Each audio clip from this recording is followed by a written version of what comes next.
to be here and to have had very rich meetings in the past with people like Imam Adam Adamu, like Professor Afridi, like Bishop Nelson, like the assistant to the county executive Martha Lopez. We had a whole range of people, Israeli Arabs, Yahya Mahmoud, and so on.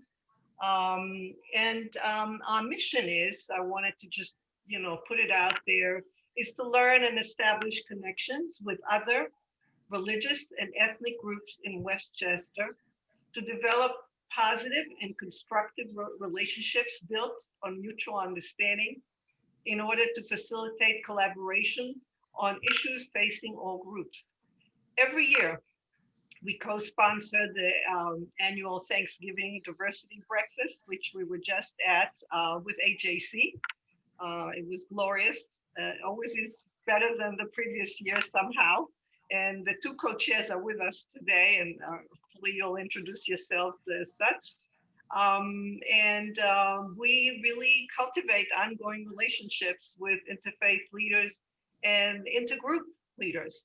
So with that, I just wanted to ask everybody to introduce yourselves, and then we'll go a little more into our program. So if you could, so I'm Mona Abramson. I'll start. I'm the chair of this interfaith intergroup organized round table, and I am originally from Israel, served in the IDF, graduated Hebrew University, and have worked in this country on Jewish community topics, both at UJA Federation and now at WJC and AJC. So, Karen. I'm Karen Everett, and I am vice chair of this Interfaith Intergroup Roundtable under Mona's wonderful chairmanship.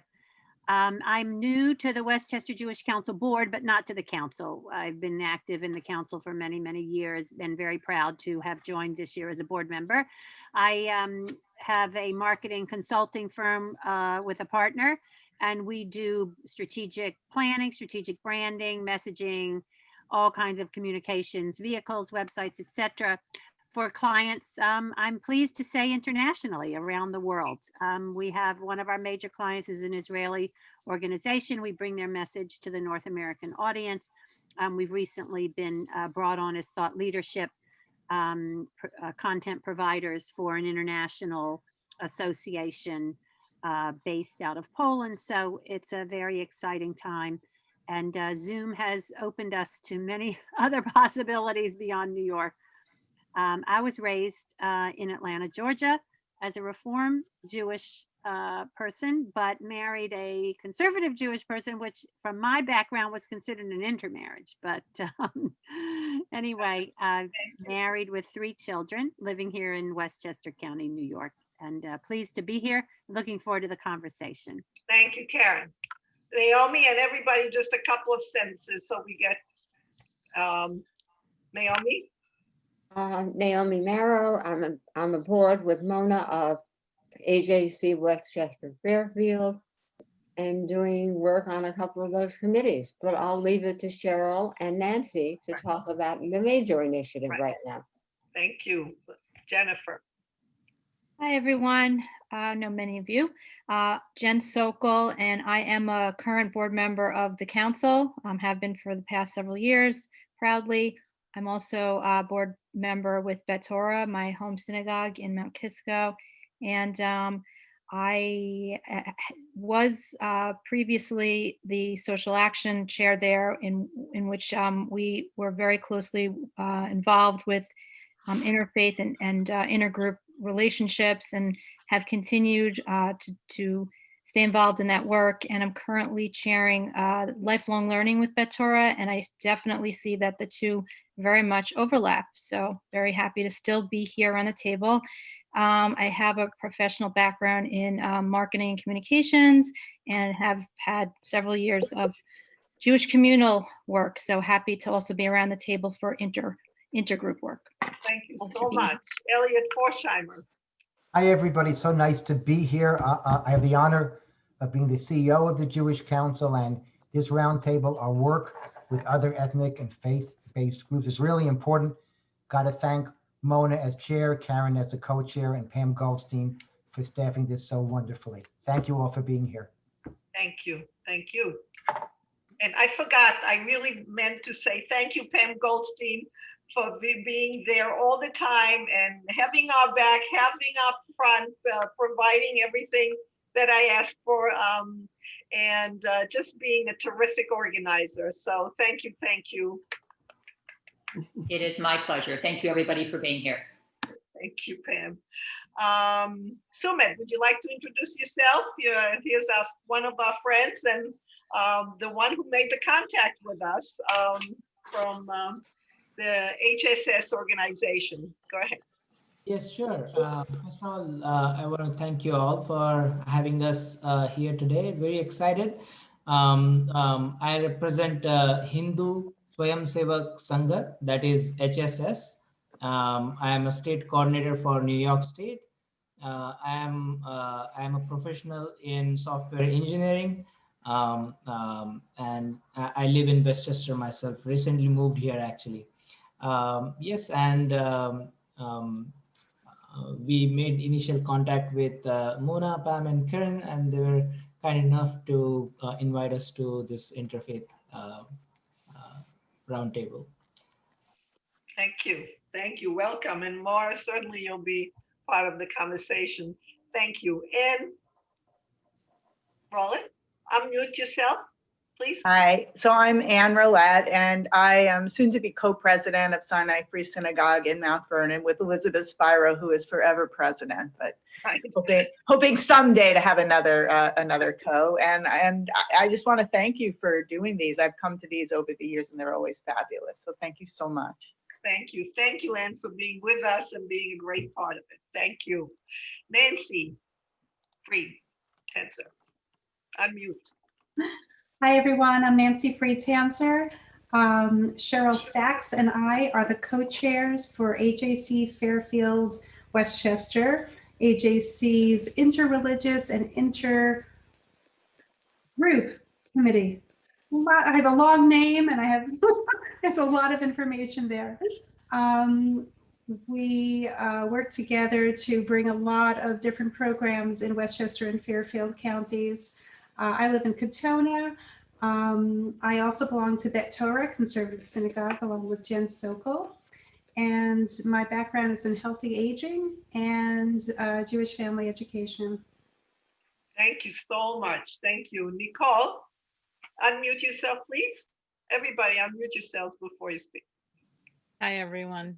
Thank you so much for having this event. I am actually a rabbinical student. I am the rabbinic intern at the Jewish Community Center of Harrison, the JCCH, and our rabbi there, Rabbi Eitan Hammerman, has formed some longstanding and very close ties with local clergy from congregations of other faiths, and we are very eager to forge new partnerships and collaborate with groups who are interested in interfaith intergroup efforts. So thank you so much. Thank you, Nicole. You come to the right place. We look forward to it. Thank you. Betsy. Oh, I am unmuted. Are you here? Okay. Yes, I'm here. I'm here. And it's my first time at this roundtable. I live in White Plains. I'm Betsy Landis. I live in White Plains. I've lived here since the early 60s. Lots of changes. And actually, I'm on the board of the council, but I've been involved in the council for many, many years because my husband was involved for many years. I belong to Bet Am Shalom Synagogue in White Plains and a Reconstructionist synagogue, and we do an awful lot of intergroup work. That's it. Thank you. Thank you so much.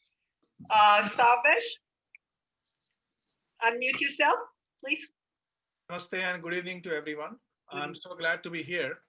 I also am from Hindu Swayamsevak Sangha. I'm the state coordinator for the state of Connecticut. Okay. Stuart, you're on the screen. I'm on, okay. Stuart Colbert, I live in Irvington. I'm retired for a good number of years, as you can probably tell. And I am active in my Temple Beth Abraham in Tarrytown. I'm on the council board, active at Hillels of Westchester, past president there. And just staying involved and interfaith, I think, is just so critical for all of our futures. Delighted to be here. Thank you. Thank you so much. Ellen Bacon. Hi, I'm Ellen Bacon. I've been on the council board for quite a few years. I am the immediate past chair of the Presidents Plus One Roundtable. And professionally, I am a divorce attorney in White Plains, and I'm thrilled to be here. And you're what? I am thrilled to be here. Oh, good. We're thrilled to have you. Thank you, Ellen. Adina. Hi, I'm Adina Goldberg, and I'm so happy to be here. I've been interested in interfaith work and intergroup work as a pro bono lawyer. I've done work in employment discrimination and civil rights law, and I went to the Thanksgiving Diversity Breakfast last year and was very inspired by it. And have spent this past year getting involved in other things. I've always been involved in Jewish causes and organizations and like that, and civil rights organizations. And I've been doing some of the interfaith work with AJC as well. And so I'm just very happy to be here. It's my first roundtable discussion. So welcome to your first roundtable. Great. Ruth. Hi, I'm Ruth Obenbright Glass, and I'm a member of the Westchester Jewish Center. I have been to various roundtables and AJC events over time.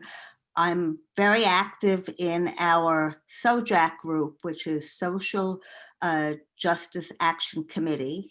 And we have taken on, in the last few years, the mantle of trying to further awareness of interfaith and interracial issues. I recently wrote a grant that I believe that we got to promote in our synagogue some programs having to do with relating the stain of racial injustice to the Jewish community. What is our role, and where do we go from here? So I'm looking forward to working on that. And I'm also involved with a group that does an interfaith, interracial book group. So. Excellent. Thank you. Thank you so much, Ruth. Arvin,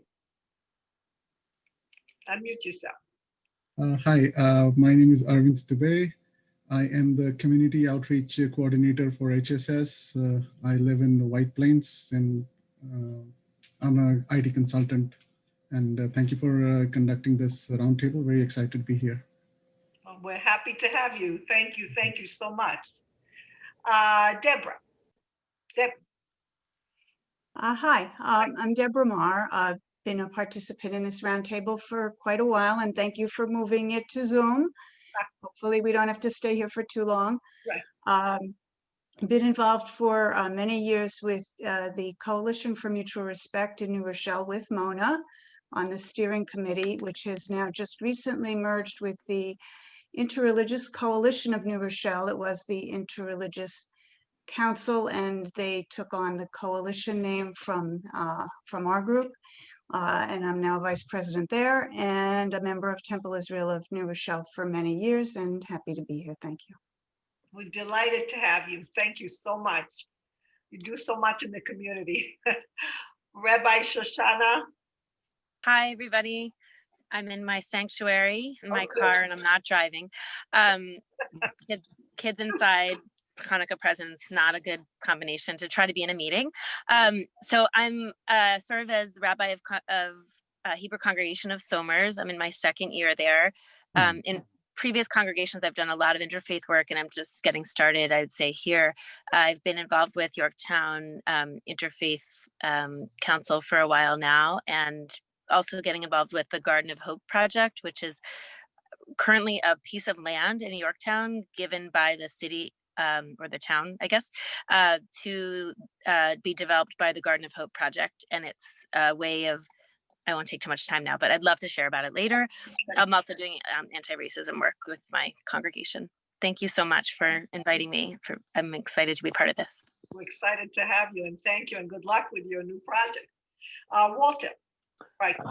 Yes, hi, my name is Walter Reichman. I'm a member of the Westchester Jewish Center, and I received an email a few days ago about the session. It seemed quite interesting, quite lovely, and I thought I'd love to attend. And I know that I have some fellows from my synagogue there. Ruth is there, Elliot is there. These are people I know from my synagogue. I live in Larchmont, New York.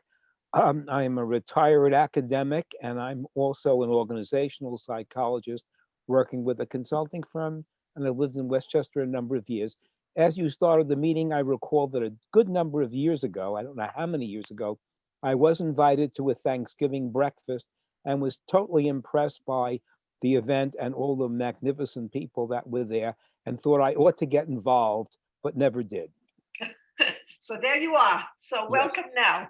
This Thank is you. the time everybody really finds the space physically and emotionally to get maybe more involved in certain things we always wanted to do, right? So what an opportunity. So welcome. Thank you. Cheryl Sachs. Unmute yourself. Hi, I'm Cheryl Sachs. Together with Nancy Freed-Tanzer, we co-chair AJC Westchester Fairfield's Interfaith and Intergroup Relations.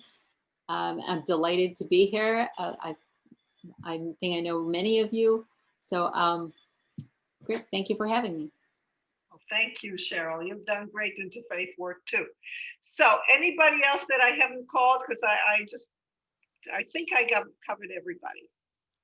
Thank you. Okay, so this is a wonderful way of coming together as a family of friends. We're all in the same human family. We're all here to live together, to find our space, to come together and learn from each other, how we can make it a better world, how we can make it a better community for ourselves, for our children, our grandchildren. And this is a very, very unique time where we really find the opportunity to do it. So I'm going to have Karen introduce our speaker soon, but I just wanted to put the topic out there today. As you have seen, we have had different topics, different religions and communities that we highlighted through the years. And today, we're very thrilled to have the topic of the Hindu culture and community contribution in the United States and opportunities for Hindus and Jews to work together. What better time than the present? So Karen, I'd like to call on you to introduce our speaker. Thanks, Mona. Thanks so much. So we're delighted to welcome the representatives of HSS, and we're very delighted to have with us our speaker. Venkata Raghava hails from Karnataka, India, an electronics and communications engineer from the National Institute of Technology at Surat, India, and a management graduate from the Indian Institute of Management in Calcutta. Leaving home and hearth soon after, in 1998, he decided to dedicate his life to the cause of Hindu Dharma, which he will explain to us. He presently works for a Hindu nonprofit based in New Jersey, traveling extensively along the East Coast of the United States, spreading Dharma awareness.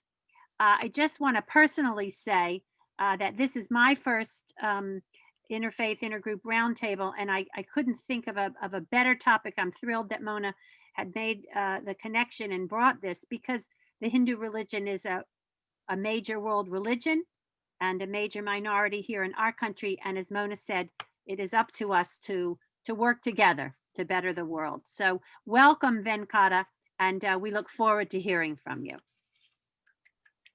Thank you. Thank you, Karen. Shalom and namaste to everyone. It is an honor and a pleasure to be in this August assembly. I began my words by saying namaste. The word namaste is made of two parts in the Sanskrit language, namaha and te. Namaha means I bow, and te is to thee or to that. So when I'm saying I am bowing to you, to that in you, what is that in you? That is the divinity in you. So we believe that every human being is a spark of divinity. There is potential divinity in every soul. I would request Sumit ji to please start with the presentation. I will be doing a presentation on Hindu Dharma. And if we have any questions, you could post them on the chat box as I present. I will try to take some of them as I go. There will be a question and answer session after the presentation too. Yes. So this is a quote by Swami Vivekananda. Swami Vivekananda was the first Hindu monk to come to the Western world. He was the first person to introduce Hinduism from a Hindu perspective. And this is his explanation of the Hindu idea of religion. He says, each soul is potentially divine. The goal is to manifest this divinity by controlling nature, external and internal. Do this by work, worship, psychic control, or philosophy, by one or more or all of these, and be free. This is the whole of religion. Doctrines or dogmas or rituals or books or temples or forms are but secondary details.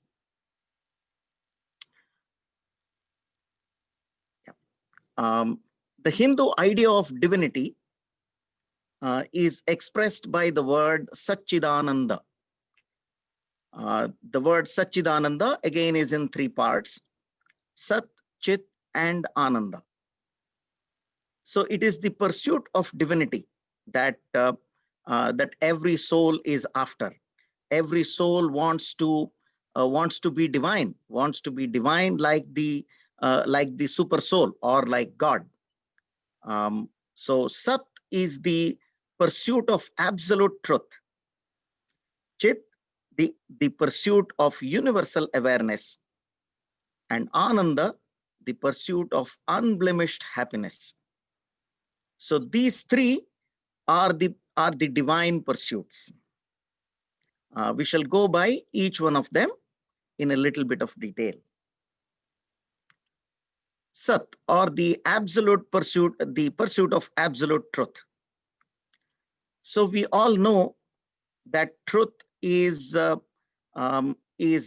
which captures reality. If something can represent reality, then it is true. The minute it doesn't, it's no longer true. So most truths are relative. Say, if I say that I am sitting here stationary, that is a relative truth, because the earth is spinning on its axis, so I'm not stationary. The earth is going around the sun, which is again a lot more of movement, and the sun is again going around a galaxy. So they're all relative truths. But there is something which gives power to all of these truths. To each of these relative truths, you go from truth to higher truth to higher truth, and then to the absolute truth, which is called Sat. So this idea of going after truth, in fact, India has another name for it. The local name for India is Bharat.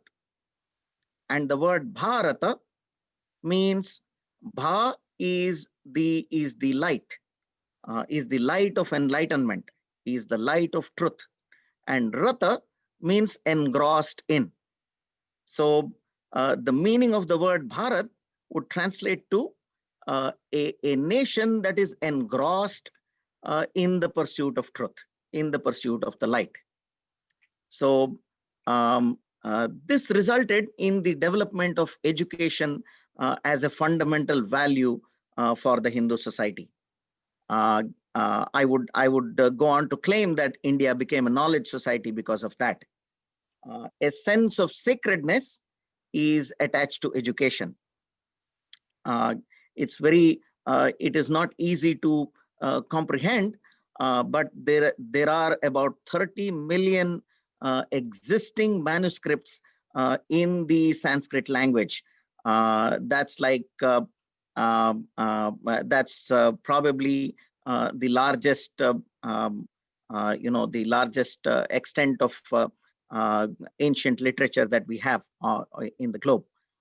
All these manuscripts, they are not only about religion, but they concern all the different aspects of day-to-day life. It includes science, it includes technology, it includes all the ancient studies. There were close to 100 big universities that were spread across ancient India. Two of them are very famous. We may have heard. One of them is called the Takshashila University, and the other one is called the Nalanda University. Even 2,500 years ago, there were close to 10,000 students who came from all corners of the world in pursuit of education. So a huge infrastructure for education, for knowledge, that became possible because of this, because of education as a value, because of the pursuit of truth being a value. The second aspect is Chit. Chit is the pursuit of universal awareness. When we talk about the divine, I am an individual consciousness. My awareness is limited, but the awareness of the divine is universal. Every single particle in this universe, the divine pervades. In fact, the very first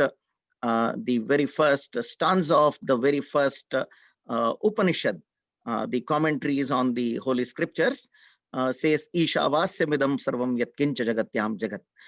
Every single particle in this universe is pervaded by Isha, meaning by God.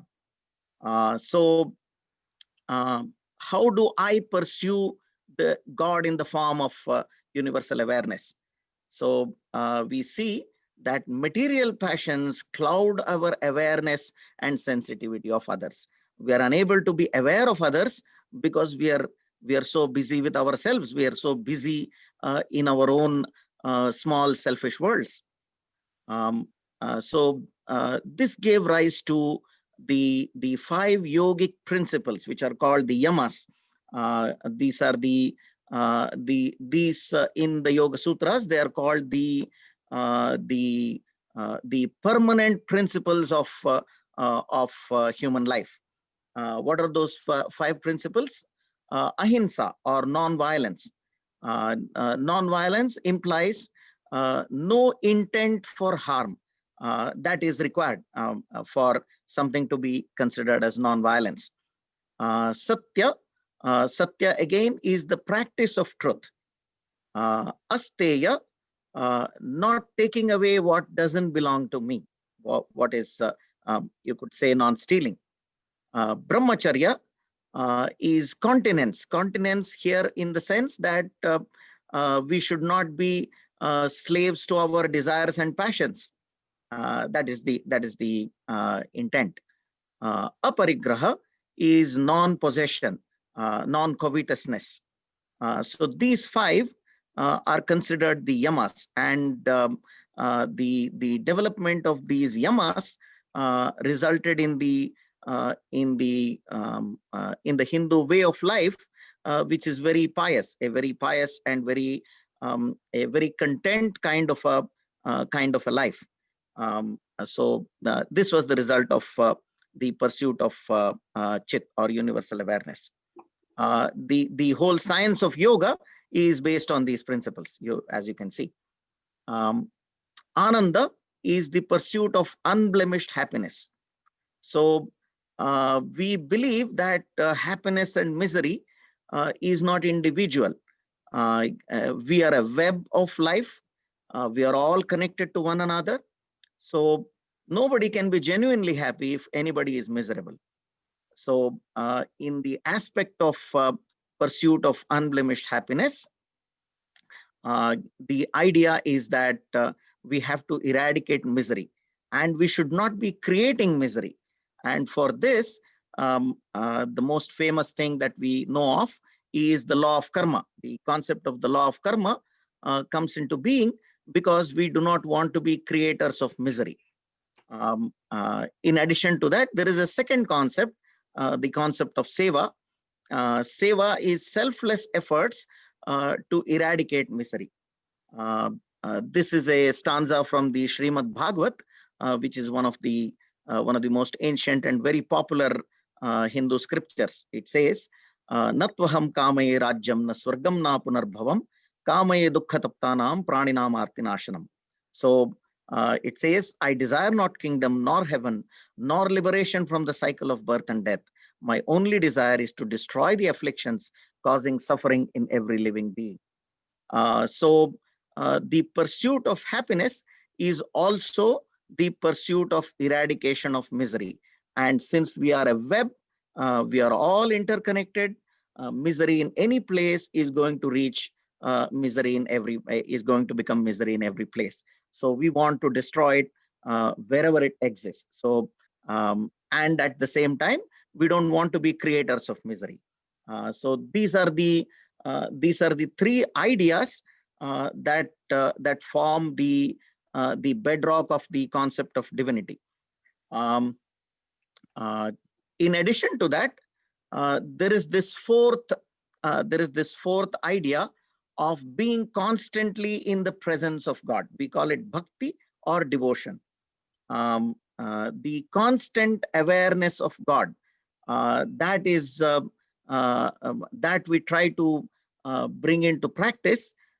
Like every single Hindu home, there would be a place for worship. And we believe that we are always in the constant company of God. A whole series of rituals and festivals, like the entire year would be dotted with so many days that have some ritual or some festival associated with that. In addition, it led to the development of the arts, especially music, dance, literature, architecture, all these things as an object of devotion to God.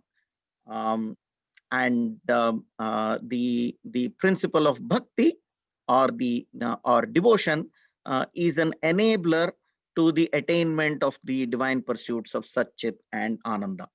All the three pursuits are helped because you are in bhakti. So that completes the idea of divinity in the Hindu religion. I now wish to go to the next section. This is about the Hindu diaspora in America. As I said, that being the fundamental values, they have all come into the society too. We value family, we value education, we value enterprise and hard work. So that would define the Hindu community, not only in America, but anywhere in the world. Wherever the Hindus have gone, these are our common values. Just to give in some numbers, a big chunk of us are physicians, about 150,000, about 500,000 of STEM professionals, and a large number of small businesses, especially motels, convenience stores, gas stations, subways, Dunkin' Donuts, all these kind of small enterprises. This is what the Hindu community is actively engaged in. These are the professions that we are in.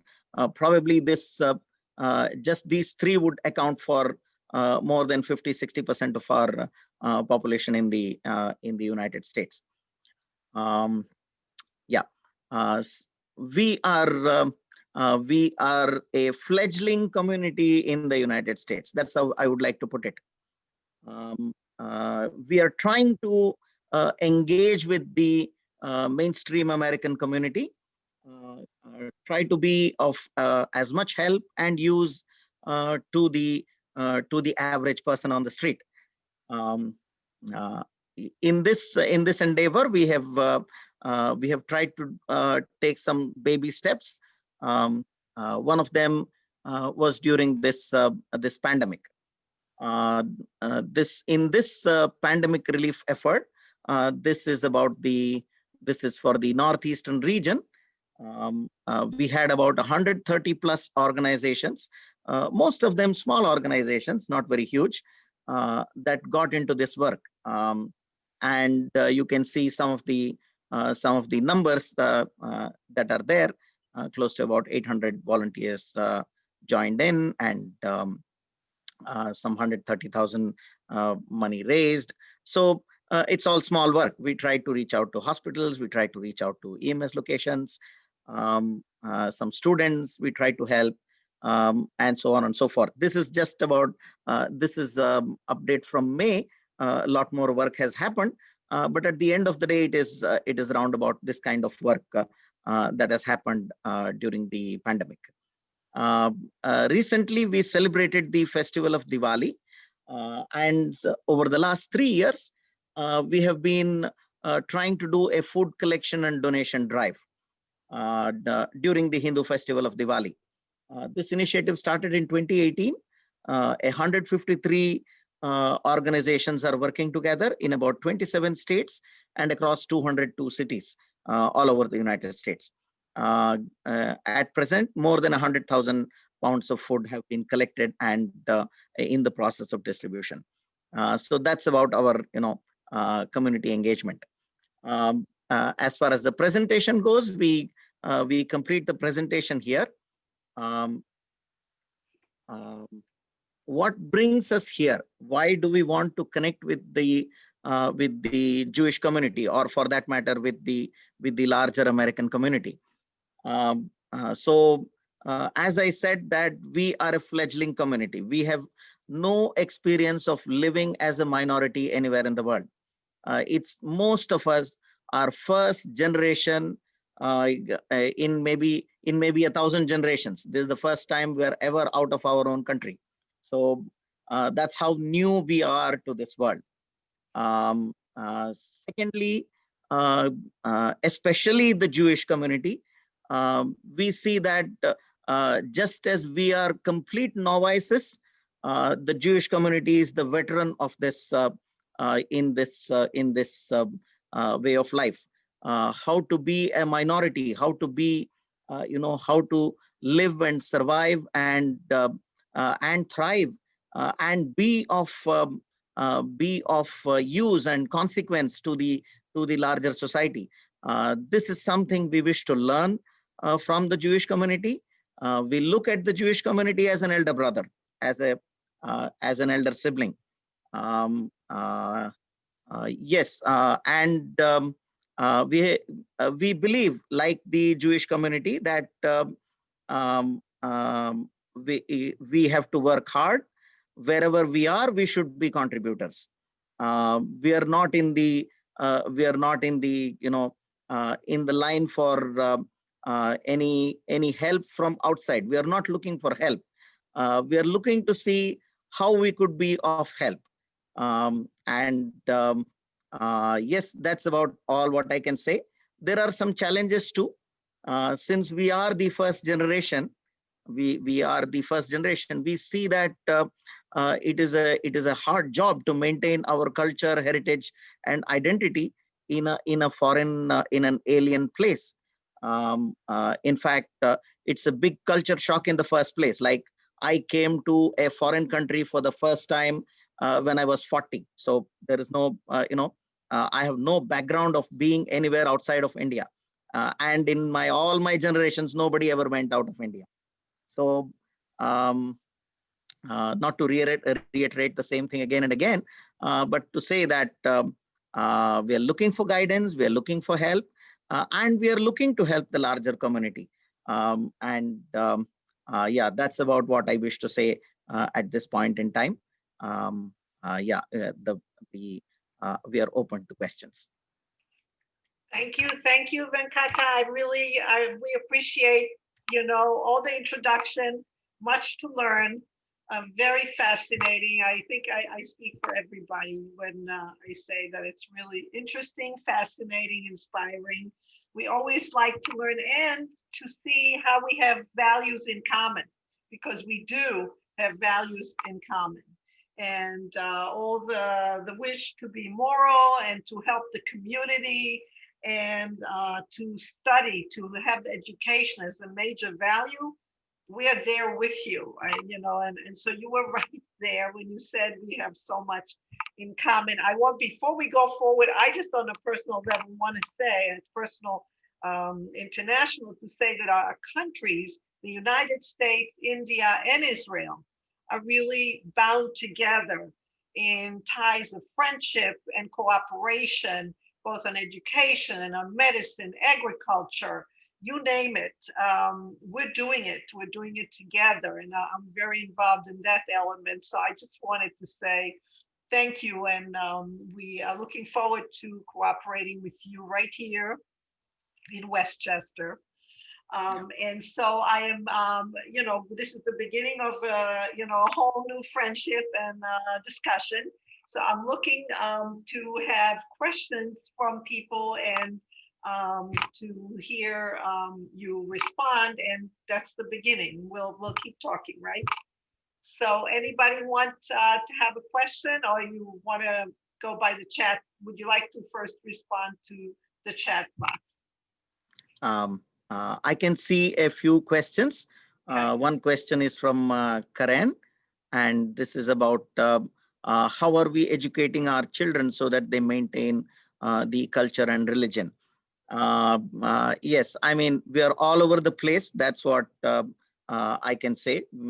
It is a struggle. It is a struggle. Definitely, we have things like Sunday school.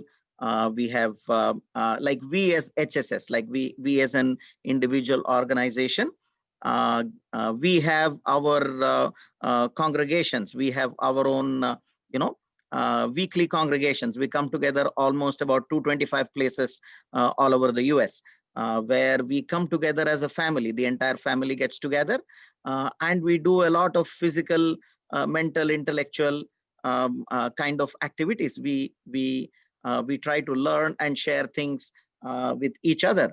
And of course, we also try to teach our religion in a very unobtrusive manner, in the sense like, we are not really teaching religion, but we are teaching religion. So it's like through our games, sports, everything. It's like, trying to not be too much of a pressure, because kids don't like, don't appreciate that a lot.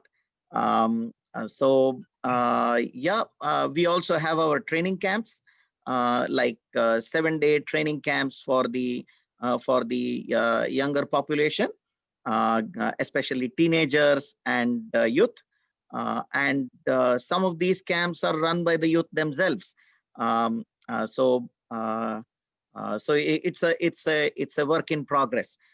We really do not have a silver bullet to say that, we don't even have many people to say that we have been able to transfer all our culture and heritage to the next generation, because the next generation itself is very small in number.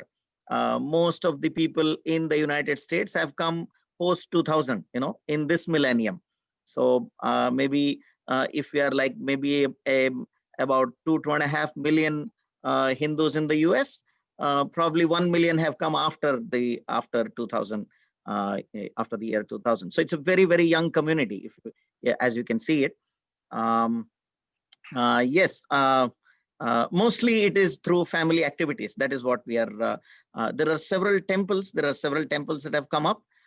The older generations that came in the 60s and 70s, many of them invested their lifetime of earnings into construction of temples. So that is one of the that's one of the centers that we have. Yeah, that's about how we are trying to do it. I hope that answers the question in some way. There is another question. Most minorities in the United States experience some discrimination. Can you describe in what ways Hindus experience discrimination or marginalization? Thank you for the question, Cheryl. There is in fact, it's not about individual discrimination that we tend to face, which is of course there. Which I mean, every country has its pros and cons, and I don't think we can be really making a lot of complaints about that. But we as Hindus suffer a special problem, and that is just like many of the African and Asian countries. India was a British colony for almost like 200 years, and because of this colonialization, the academic narrative about the Hindus is colonial. It's not. We haven't written our histories. Our histories are written by others, and the history is also not taught in a good way. If you check with any of your children, how do they teach Hinduism in your school? You will be very sure that it was not written by a Hindu. You can be very sure of that. So that makes it extra difficult for our children to be in school and face up to those questions. They probably that's one of the things that that we will have to learn. We'll have to learn how to get through this whole thing, and of course we will need a lot of guidance and help from the Jewish community on these kind of issues, because as I said, you are veterans in this field. We are just learning. We are just babies in this field. Yeah. That's wonderful. Our conversation has just started. So could you tell us kindly how many Hindus are there in Westchester? Would you know approximately? Sumedh and Arvindji may be able to say better. Oh, okay. I travel all of the East Coast. Right. I can tell you about the interstate. I can't tell you much about Westchester. Okay. Okay, so we'll ask him later. All right. You have another question from Ruth, a long one, on the chat. Okay, eradication of misery I'm speaking about in India. Okay, I'll have to imagine the question, how we are working for that. Yes, I mean, post-colonial India has had a lot to work on this. In fact, when I'll just try to make it short. The colonial rule was very devastating for the Indian subcontinent, the whole of it. And it resulted in unprecedented poverty. The Indian civilization is not known to be a poor civilization. It was, if you really go through some of history, it says that it had something like, it was 25% of world GDP for almost till 1800s, until it became 1% of world GDP in the next 200 years. So, the average life expectancy in India was like 32 years when the British left India. Like wow. Somebody was only expected to live so many years. And malnutrition and famines, these were like very huge. I'll just give you one example of how this Seva work is something that is common and natural. The government of India is only responsible for teaching children up to the 7th grade. Okay, in India, that's all what the government of India is going to do. Constitutionally, that is all what they do.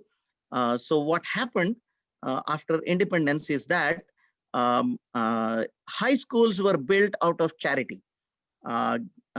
People, they were not billionaires, they were very ordinary people, whatever they could spare.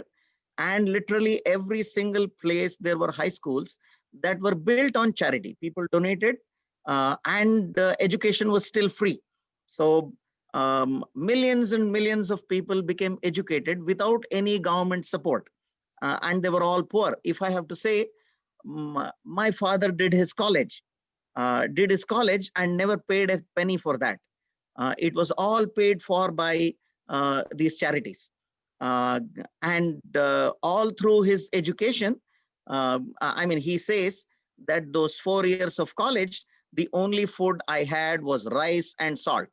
That's the only thing we ever ate. So, but they made sure that we have to get educated. There's no way we're going to deny that. And that's the only way we can, we can come back into this, into the world. So a lot of covering up. Yes, there are several temples and these institutions that do tons of seva, like they literally take care of millions and millions of people. Yeah, that's about what I can say. But that's very little. A lot needs to be done. That I have to. Yeah. Thank you. Yeah. We have one more question on the chat, and we're, Yes. coming to run short. You guys are so terrific. It's so exciting, but it's the beginning of a conversation. Go ahead. Yeah, the Jews moved to America. There was a marked increase in denominationalism within Judaism. Are there shifts towards this in the Hindu community? I'm only 5 years old in this country, so I still have to do a lot of studying on all of these things. But I can tell you that there is an intent in all these sects to come closer, to come together. And as you can see that, like say this project of Seva Diwali that HSS initiated, so many organizations just on their own, sometimes even without an invitation, they joined in, they've pulled in, doing little work, but everybody wants to come together. That is one thing I can see. There is also, I also have to accept that where the numbers are higher, like say some states from India have a higher representation in the United States. There we do see that people want to go by their denominations. That's, the older Hindu temples, you will see all denominations represented in the same temple. The newer temples is just one denomination temple. That kind of thing we do see. I mean, what you're saying, I can. Right. Thank you. Last question from Jennifer. Life differs for the Hindu community in America than in India. Oh, it's an entirely different world. We are on a different planet. Right. Yeah, people have come here looking for opportunities. Many of them, initially those who came, they came with the clear idea that they could be of better help to their communities back in India by being in the United States. So they were not really coming to the United States. They were actually, psychologically staying in India, just living over here. Like say a physician, somebody who did medicine in India, and he wants to migrate to the United States, and then they go to some corner village in Texas, and they're going to live their entire lives there. What do?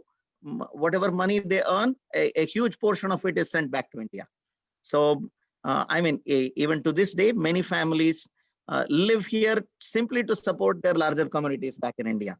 So that still is the case. Now here, I can tell you, this person Sumed who got in touch with you, he has not saved a single penny in the United States. Every single penny is at home, and it is to support his family. Oh, wow. So, so we still haven't settled in United States. That's how I wish to put it. We still have little roots here, just beginning. Yeah. Well, it sounds like a fascinating beginning of a journey, and welcome to our corner of the world. And we would love to continue this conversation and celebrate holidays together when possible. So this is something we will continue to discuss either with you and or with Sumit, who's local, and see how we can make these things happen. I just want to thank you so much for all the good information. Hope we stay in touch. I want to thank each and every one of you who were here tonight. You each brought a little piece of yourselves and shared it with us, right? And we loved hearing from each of you. And we hope that you talk to your congregations and your organizations and possibly about opportunities to connect with our Hindu organization and community. And we will work as the middle people, and we will connect everybody together. So this is the beginning of a friendship. Thank you for sharing with us. Thank you, Sumit. Thank you to each of you. And have a wonderful evening. We'll keep in touch. Thank you, Mona. Thank you, Mona. Thank you, Karen. Thank you. Thank you. Thank you, Pam. Yeah. Thank you, Karen. Thank you, Pam. Thank you, everyone. Thank you, each and every one of you. You've been wonderful. Take care. It's a pleasure. Thank you. Thank you. We'll be in touch. Thank you, everybody. Thank you.